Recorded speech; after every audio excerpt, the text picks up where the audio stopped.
दोनों इस बात से अनजान थे कि बंगले के ऊपर वाली मंजिल से अनन्या ये सब कुछ होते हुए देख रही थी।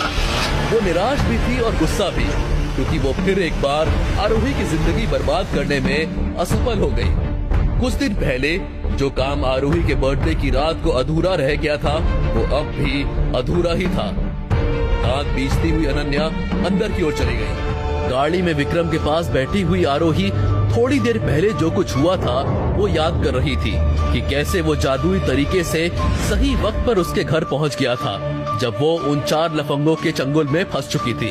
सिर्फ इतना ही नहीं, विक्रम ने उसके बाप और सौतेली माँ के सामने उसके लिए आवाज उठाई थी। जिस घर में मेरी पत्नी की कोई इज्जत नहीं, मैं उस घर का दामाद नहीं हूँ। गाड़ी रोको चरण, कुछ देर के लिए हमें अकेला छोड़ दो। आरोही को समझ में नहीं आया कि विक्रम ने ऐसा क्यों किया। चरण के गाड़ी से बाहर जाते ही विक्रम ने अपने चेहरे से कुछ हटाया और इसी के साथ विक्रम का असली खूबसूरत चेहरा आरोही को दिखने लगा। अब जाकर आरोही को समझ आया कि उसका शक सही था। विक्रम वाकई में अपने चेहरे पर एक मास्क लगाता था। साथ ही साथ आरोही को ये भी समझ आ गया कि विक्रम अपना असली चेहरा सिर्फ उसे दिखाता है, वरना वो चरण को गाड़ी से बाहर नहीं भेजता। बस वो ये समझ नहीं पाई कि इसकी क्या वजह होगी। ये क्या है?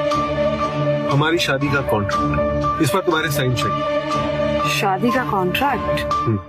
आरोही अब तक ये बात सोच के खुश थी कि विक्रम ने उसके लिए आवाज उठाई थी और अब अचानक वही आदमी उसे शादी का कॉन्ट्रैक्ट दे रहा था। विक्रम को समझ आ गया था कि आरोही के मन में क्या चल रहा है। इस कॉन्ट्रैक्ट के हिसाब से हमारी शादी सिर्फ एक समझौता है जो हमें अगले 100 दिन तक निभानी पड़ेगी। चिंता मत करो, बस एक बार ये 100 दिन पूरे हो जाए, उसके बाद मैं तुम्हें इतनी बड़ी रकम दूंगा कि तुम अपनी बाकी की जिंदगी बड़ी ऐशो आराम से काट पाओ। बस तब तक के लिए मेरे माँ और परिवार के सामने ये परफेक्ट बहू होने का बस नाटक करते रहे। आरोही विक्रम को समझ ही नहीं पा रही थी, क्योंकि अभी कुछ देर पहले ही विक्रम ने उसकी इज्जत के साथ खिलवाड़ करने वाले लोगों को बहुत दर्दनाक सजा दी थी और अब कॉन्ट्रैक्ट साइन करने की बात करके उसे सिर्फ नाम की पत्नी बना देना चाहता था। देखो, इसमें इतना सोचने वाली कोई बात नहीं। मैं जानता हूँ कि तुमने मुझसे शादी इसलिए नहीं की कि तुम मुझसे प्यार करती हो या मैं तुमसे, तो ज्यादा चिंता मत करो, बस जल्दी से साइन करो। बेचारा चरण बाहर गर्मी में खड़ा है। दूसरी तरफ आरोही के घर पर महेश्वर और सुधा ये पता लगाने की कोशिश कर रहे थे कि आरोही के साथ जो कुछ हुआ उसके पीछे किसका हाथ था। उनका सबसे पहला शक अनन्या पर गया। तूने ऐसा क्यों किया? बता।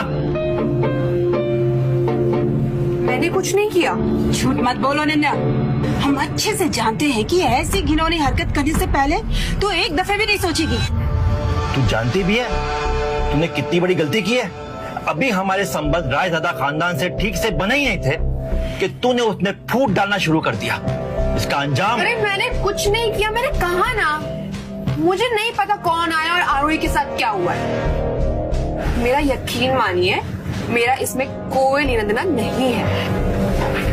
अनन्या थी तो महज 20 साल की, लेकिन उसके काम छठे हुए बदमाशों को भी शर्मिंदा करा देने वाले थे, क्योंकि सच ये था कि वो 4 लोग जो आरोही का फायदा उठाने आए थे, उन लोगों को अनन्या ने ही घर बुलाया था, क्योंकि एक हफ्ते पहले आरोही की जिंदगी बर्बाद करने का उसका इरादा सपना ही रह गया था।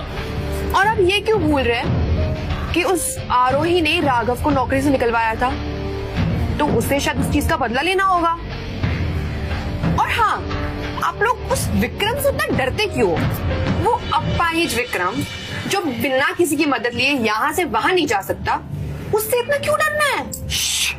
अरे तू जानती भी तू क्या कह रही है? अगर विक्रम को पता चला ना कि तू उसके पीठ पीछे ऐसी बातें कर रही है, तो तेरे साथ साथ हमें ही मार देगा। दूसरी तरफ विक्रम गाड़ी में बैठे आरोही और अपनी शादी के कॉन्ट्रैक्ट पर आरोही के साइन करने का इंतजार कर रहा था। क्या सोच, जल्दी करो। इस कॉन्ट्रैक्ट को साइन करने से पहले मैं आपको कुछ बताना चाहती हूँ। मैंने भी ये शादी मजबूरी में की थी। कुछ हालात ऐसे थे कि जब इस शादी का रिश्ता आया तो मैं मना नहीं कर सकी थी, क्योंकि हम दोनों ने ये शादी मजबूरी में की थी। मुझे नहीं लगता कि इस कॉन्ट्रैक्ट को साइन करने के बदले में मुझे आपसे कोई मुआवजा चाहिए।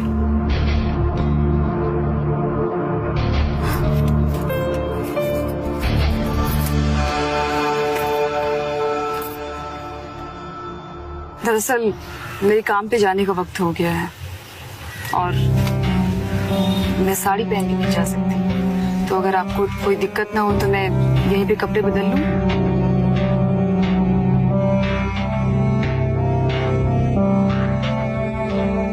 आरोही रेंज रोवर गाड़ी की सबसे पीछे वाली सीट पर चली गई, जहां उसका बैग रखा हुआ था। वो विक्रम को पीछे देखने से मना करने जा रही थी, तभी उसे सुबह की उसकी कही हुई बात याद आ गई। तुम यही कपड़े बदल सकती हो, मुझे तुम्हें देखने में कोई दिलचस्पी नहीं। आरोही बिना कुछ ज्यादा सोचे अपने कपड़े बदलने लगी। जैसे ही विक्रम ने उसे तिरछी आंखों से कपड़े बदलते हुए देखा, उसने अपनी नजरें आगे की तरफ कर ली। आरोही ने वो लाल साड़ी अपने बदन से हटाना शुरू किया। धीरे धीरे जैसे वो अपने बदन से कपड़े हटाने लगी, उसकी खुशबू विक्रम तक पहुंचने लगी। खुशबू धीरे धीरे उसे बहकाने लगी और वो आरोही की तरफ देखने की इच्छा से अपने आप में लड़ने लगा। इस खुशबू में ऐसा क्या था जो उसे किसी चीज की याद दिलाते रहता था? ये विक्रम को अब तक नहीं समझ आया था। क्यों हर बार जब भी खुशबू उसे आती, अपने दिलो दिमाग पर काबू कर पाना उसे जंग जैसा लगता। ये जंग वो फिलहाल जीत रहा था, लेकिन आरोही अगर कपड़े बदलने में थोड़ा वक्त और लगाती तो शायद वो हार जाता।